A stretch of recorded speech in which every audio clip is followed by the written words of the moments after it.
Vivimos en un mundo con más de 4000 religiones, cada una con sus libros, sus profetas, sus mandamientos. Durante años, caminé entre muchas de ellas buscando paz. Buscando una verdad que no cambiara con el viento del fanatismo. Pero algo en mi corazón seguía sintiéndose incompleto, como si la respuesta estuviera cerca, pero fuera de las palabras que me decían.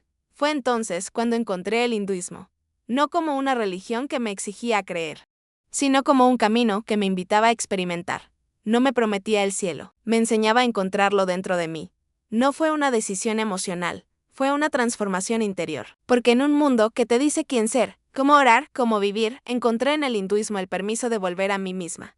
No para abandonar todo lo aprendido, sino para recordar todo lo olvidado. Este no es un mensaje de conversión, es un testimonio, es el susurro de alguien que finalmente se escuchó a sí misma entre tanto ruido externo, y en ese silencio, eligió, con conciencia, con amor, y con poder, y was raised to believe that truth could only be found outside of me, through rules, rituals, and the voices of others who supposedly knew better. For years, I followed external authorities, memorized verses, followed traditions, and repeated prayers in the field but feared not saying.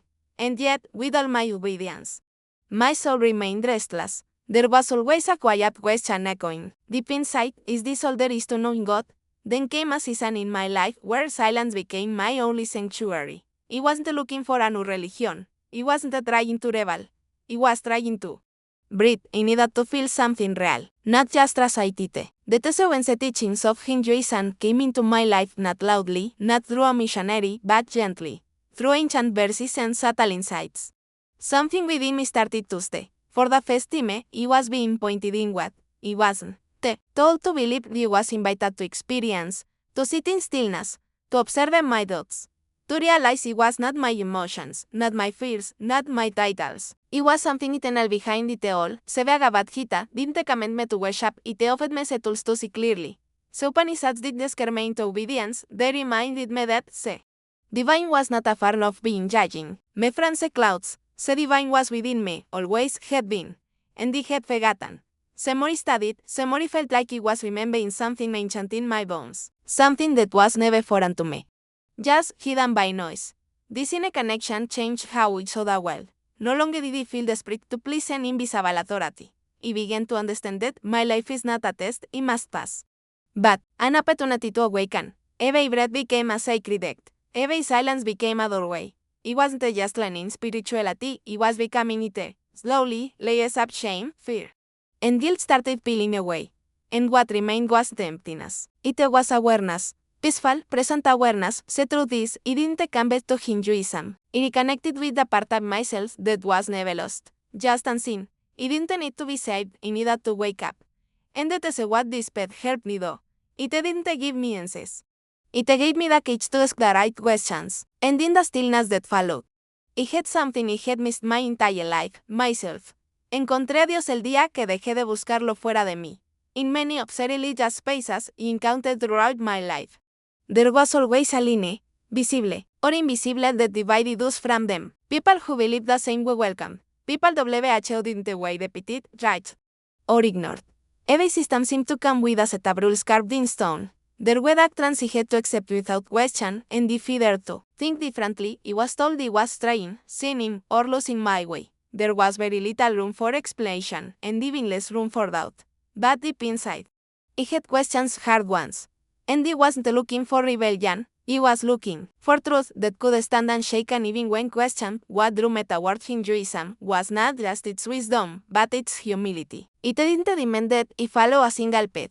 It didn't tell me that everyone else was wrong. Instead, it invited me to see the divine in many forms, in gods, in nature, in silence. In the strangest sitting across from me, there was no rigid formula I had to follow. Instead, I was shown a field of infinite approaches, all leading to a same truth. Whether through devotion, sevas, meditation, or knowledge, each was a valid path.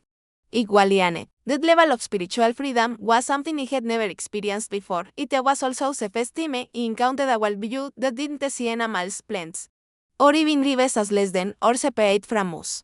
Everything was sacred. Life was the something we dominated. It was something we were deeply connected to. Achi was the just Achi. A cow was the just an animal. Every being, every element, had a divine presence. This was the poetic metaphor.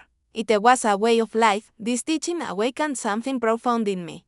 Because for the first time, I began to see the interconnectedness of all things, not just in theory, but in practice. I found myself becoming more gentle, more conscious. I couldn't look at the world with the same indifference I once had. Because when you start to feel that everything has spirit, you begin to treat everything with respect. That respect extended even to people, WHO, believe differently than me. There was no need to argue or combat. Hinduism doesn't need to defend itself, it simply is. And that quiet confidence, that spaciousness, gave me the room to evolve spiritually at my own pace. There was no punishment for questions, no fear of rejection for thinking freely. Only an open hand, gently guiding me inward. And perhaps what moved me most was realizing that the divine wasn't trying to control me through fear, it was offering to walk beside me through love. That changed everything. No encontré libertad escapando de la religión. La encontré en una que me dejó respirar. One of the most profound shifts in my spiritual journey came when I began to question the idea that divinity was something distant. I had grown up believing that God was somewhere above, separated from us, watching, judging, deciding. And we, down here, we float by nature, unworthy unless redeemed, broken unless fixed, unclean unless forgiven. That idea had always created an unspoken tension in me. Like it was never enough. It was constantly reaching upward, outward, but never inward. And yet, something inside kept whispering, what if you were looking in the wrong direction? When I encountered the teachings of Hinduism, I was introduced to a completely different understanding of divinity. It was the external, it was the faraway. It was the only recipe for prophets or chosen ones. It lived within me, the divine. Wasn't a something. I had to, and it was something I already was. Not in an arrogant way, but in the most humbling and inspiring sense possible. Because when you realize that the same spark of God lives in you as it does in everyone else, everything changes. This idea was the just poetic, it was foundational.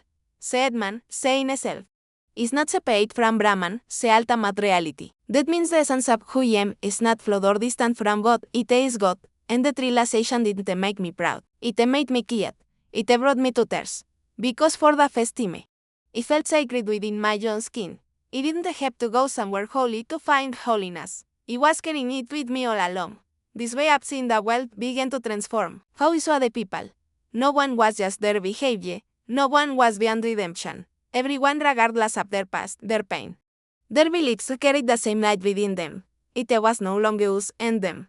It was all one. Different expressions, different journeys, but the same divine origin. And when you begin to see the sacred in others, compassion becomes your natural response, not judgment, not superiority, just deep respect. The more I practiced this awareness, the more healing came into my life. I began to forgive myself for past mistakes, not because I excused them, but because I finally understood that it wasn't those mistakes. It was something beyond them. And so was everyone else. This belief didn't weaken my morals, it made them more rooted. Because if everyone is divine, then how we treat them becomes a reflection of how we treat God, in a world that constantly tries to define your worth by your status, your looks, your success. I found refuge in a truth far greater, that it was already whole, already enough, already sacred, that it didn't need saving, it needed remembering, and Hinduism gave me back that memory. No soy una chispa perdida buscando luz. Soy la luz que olvidó que ya brillaba.